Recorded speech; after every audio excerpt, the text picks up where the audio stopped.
What's going on, y'all? This is your boy DJ Boss Player here right now with my man Casey Veggies at the Mac Miller Show at the University of Maryland. Say what's up to the University of Maryland family. What's good, University of Maryland? You already know what it is. Love from Los Angeles, California.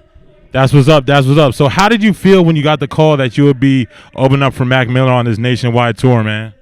Man, it was a good feeling, man. Mac Miller's a great guy. He's a homie. We met probably earlier in the year. It was like the beginning of the year. We did a tour together, and he was like, "Yeah, man, I want you to come on the big one with the big tour with me." You know what I'm saying? In the fall, like he was like, "It's gonna be like 60 shows." I was like, "What? Like that's crazy." But I was like, "Yeah, let's get it though. Let's get it in." You feel me? That's what's up. That's what's up. You're experiencing a lot of success right now. I saw that your album "Sleeping in Class" is #4 on iTunes right now.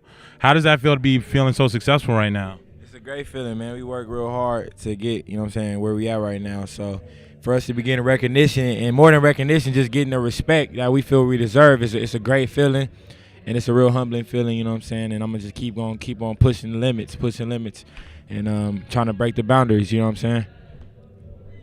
Okay, so if you could, how would you describe your music in words?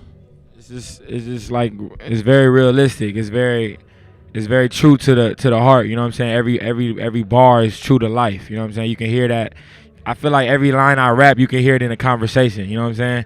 So it's just real life bars, you know what I'm saying? I try to focus on the life aspects every time I write a rap. So I think that's how I can explain my music.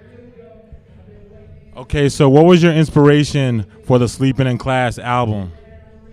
I just wanted to make an album that people can identify me with. You know what I'm saying? I wanted to make that album that people be like, "Oh yeah, you remember that Sleeping in Class?" Or I remember listening to Nas Illmatic continuously, like yo, like I need to make an album. Like the structure of that album was beautiful, and I wanted to make an album that we focus on the structure more than anything. You focus on the put together and the music and the beats. You know what I'm saying? You got to focus on every aspect of music when you put together a project. And I feel like a lot of rappers don't really focus on it like that. So I definitely took a lot of time out to just make sure I hit it on the money, and people responded to it well. That's what's up. So if you could say, what's your biggest highlight of your career so far? Definitely would be getting flown to New York to meet with Jay-Z, definitely. That was one of the craziest moments of the whole rap thing.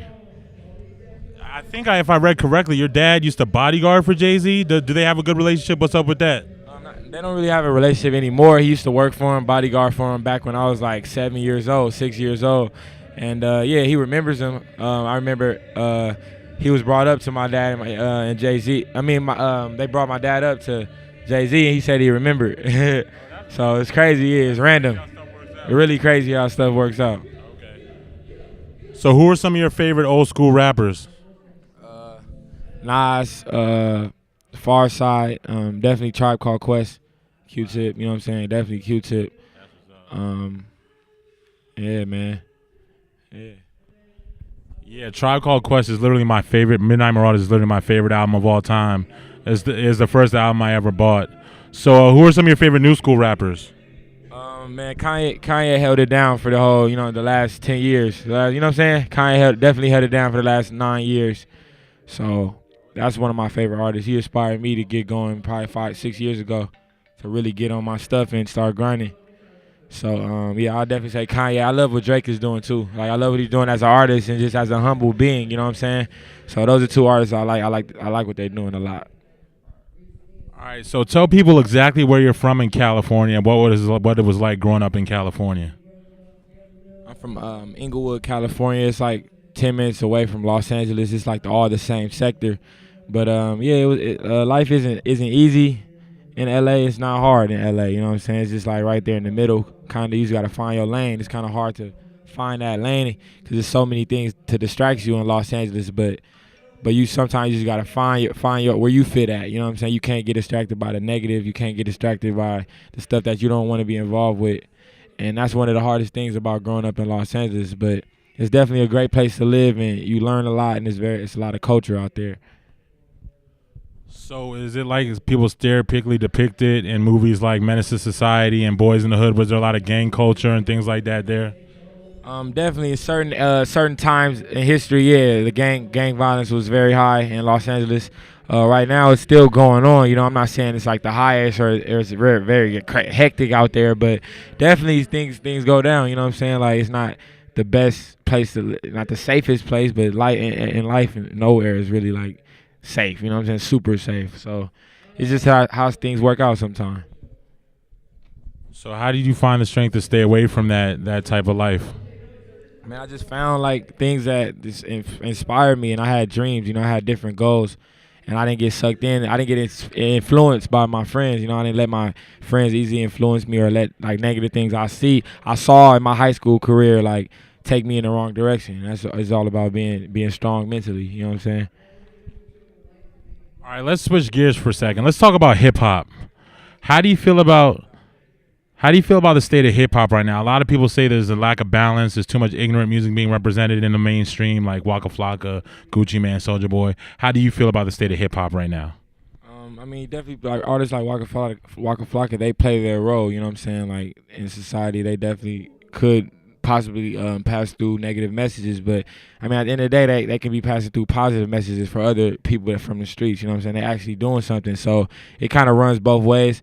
Those type of artists play their role. I feel like the more positive artists or the stronger artists are the ones that are going to last the longest because they actually have something to say and they actually put out a good message and you know what I'm saying, everybody perceives them the right way and they can last longer. All right, cool, man. So take me through a regular day in the life of Casey Veggies. Matter of fact, just tell me, what did you go through today? What happened in your life today? Today, well, we woke up. I met up with my friends. We went and picked up our tour van. This is the first show of the Blue Slide Park tour, so we picked up our van and we drove from New York to Maryland. And then we got here, chilled back, and now we at the sound check, you know what I'm saying, doing these interviews. So it was a pretty like chill day, not too hectic. Just enjoying myself, taking it slow. Have you been to the Washington, D.C. area before? Yeah, I've definitely been to the Washington, D.C. area before. I love it. DMV. Shout out to the DMV. So you know what's up with the DMV. Do you know anything about the nightlife? Have you partied out here? Not much. I know about that club, 920, 930 club. Yeah, I know about that club in D.C. That's about it, man. I haven't really been. This is my first time in Maryland, one of my first times. My homie goes to Howard University, so I went out there for the homecoming, chilled and stuff, and checked it out. Are you performing at Howard Homecoming this year? Actually, I'll be on this tour with Mac, so I think I possibly could have, but no, I'm gonna be rocking with Mac on this tour. All right, where do you see yourself in 5 years? Probably one of the greatest artists. You know what I'm saying? To maybe I see myself just high respected. You know what I'm saying? Like by the work I do and by how I carry myself. 5 years in the game, I see myself just getting respect from everybody and just pushing along a brand that nobody else has. You know what I'm saying? Just doing my own thing. And just keep building as a young individual, you know what I'm saying? And just trying to find new areas to grow. I guess that wraps up our interview. Is there anything you'd like to say to our listeners at the Hip Hop Corner at WMUC, the University of Maryland campus, or Washington, D.C. area right now? I want to say shout out to everybody at the University of Maryland. Shout out to the whole DMV, Casey Veggies. Make sure y'all get that Sleeping in Class Deluxe Edition on iTunes right now. Thanks for the love. CaseyVeggies.com. Peace and much love to all y'all, man. You already know what it is. This is DJ Boss Player. We out.